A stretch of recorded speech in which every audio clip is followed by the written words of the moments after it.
আসসালামু আলাইকুম গাইস, আমার ইউটিউব চ্যানেল সমাজ দর্পণ টিভির পক্ষ থেকে আপনাদেরকে ধন্যবাদ ও স্বাগতম। আমি সমসাময়িক বিভিন্ন ধরনের কন্টেন্ট নিয়ে কাজ করি। আজকে সামাজিক একটি ব্যাধি চাঁদাবাজি এই শিরোনামে কিছু আলোচনা করার চেষ্টা করব ইনশাআল্লাহ। চাঁদাবাজি বলতে বোঝানো হয় জোরপূর্বক ভয়ভীতি দেখিয়ে ক্ষমতার অপব্যবহার করে বা অবৈধভাবে কারোর নিকট থেকে টাকা বা সম্পদ আদায় করা। এটি ব্যক্তি, গোষ্ঠী বা রাজনৈতিক স্বার্থে হয়ে থাকে। ইসলামী দৃষ্টিকোণে এটি স্পষ্টভাবে হারাম, নিষিদ্ধ এবং গুনাহে কবিরা বা মহাপাপ। ইসলামী শরীয়তে চাঁদাবাজি কেন হারাম? বিভিন্ন কারণ পরিলক্ষিত হয়। তার অন্যতম কারণগুলি হচ্ছে অন্যায়ভাবে সম্পদ গ্রহণ করা। আল্লাহ তাআলা ইরশাদ করেন পবিত্র আল কোরআনের মধ্যে, তোমরা একে অপরের সম্পদ অন্যায়ভাবে খেয়ে ফেলো না। সূরা বাকারা 188 নম্বর আয়াত।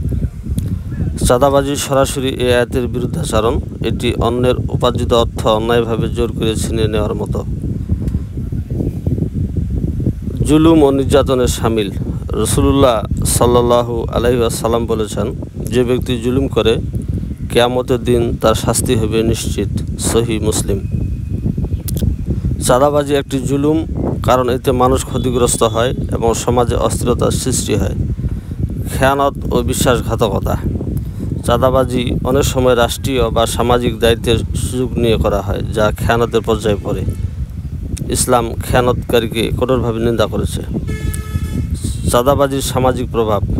মানুষের মনে ভয় ও নিরাপত্তাহীনতা সৃষ্টি করে, ব্যবসায় বাণিজ্যে বিঘ্ন ঘটায়, দুর্নীতি ও অপরাধ প্রবণতা বৃদ্ধি পায়, দারিদ্র্য ও বৈষম্য বাড়ে, সমাজের শান্তি ও সুবিচার নষ্ট হয়। চাঁদাবাজ থেকে পরিত্রাণের উপায়সমূহ। ধর্মীয় শিক্ষার প্রসার, ইসলামী নৈতিকতার চর্চা, আইন প্রয়োগে কঠোরতা, দুর্নীতির বিরুদ্ধে সামাজিক আন্দোলন গড়ে তোলা, জনসচেতনতা বৃদ্ধি করা। চাঁদাবাজি ইসলামী শরীয়তে স্পষ্টভাবে হারাম। এটি জুলুম, খেয়ানত ও অন্যায়ভাবে সম্পদ গ্রহণের শামিল।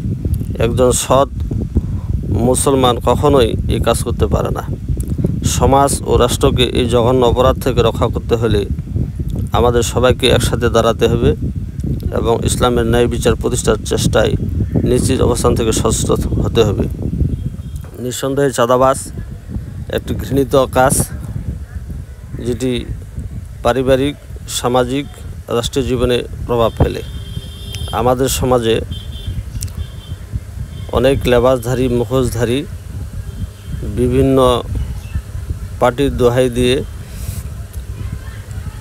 এরা চাঁদাবাজি করে সাধারণ মানুষকে জিম্মি করে বিপদে ফেলে। আমরা স্ব অবস্থান থেকে চাঁদাবাজিকে না বলি, নিঃসন্দেহে এটা ইসলামী শরীয়তে ঘৃণিত, নেক্কারজনক এবং পাপের কাজ। আমরা নিজে সচেতন হই, অপরকে সচেতন করার চেষ্টা করি। যারা বিভিন্ন ধরনের মুখোশ, লেবাস নিয়ে চাঁদাবাজির সাথে জড়িত, তাদেরকে আমরা স্থান থেকে বয়কট করি। বিশেষ করে আমাদের ঊর্ধ্বতন কর্মকর্তা যারা প্রশাসনিক রয়েছেন, তাদের কাছে আমরা দৃষ্টি আকর্ষণ করব যে এদেরকে কঠোর হস্তে দমন করা হোক। কেননা এদের কারণে দেশের শান্তি শৃঙ্খলা বিঘ্নিত হচ্ছে, এরা দেশের ক্ষতি করতেছে। কাজেই নিঃসন্দেহে এটি একটি ন্যাক্কারজনক এবং নিকৃষ্ট কাজ। আমরা সবাই চাঁদাবাজকে ঘৃণা করি। আজ এই পর্যন্তই। আমার ভিডিও ভালো লাগলে লাইক, কমেন্ট, শেয়ার দিয়ে পাশে থাকবেন। আল্লাহ হাফেজ।